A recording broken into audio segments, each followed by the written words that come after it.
How you doing? This is Mike with Innovative Garage Door, and today we're going to show you how to upgrade a spring. Broken spring. So these springs have been broken a number of times. First thing we're going to do is unwind it. So let's see how good I can do with the camera all by myself here unwinding a spring.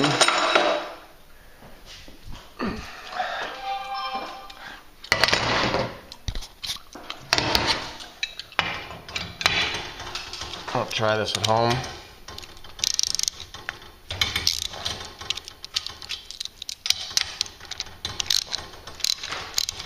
Okay, first I'm going to release the tension.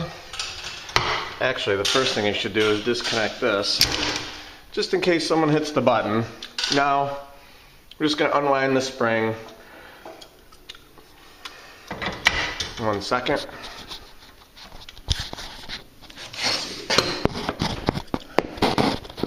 I'm just going to do this the other way, but this will be part one. I'm going to unwind this, engage it. So this will be part one of upgrading the torsion spring.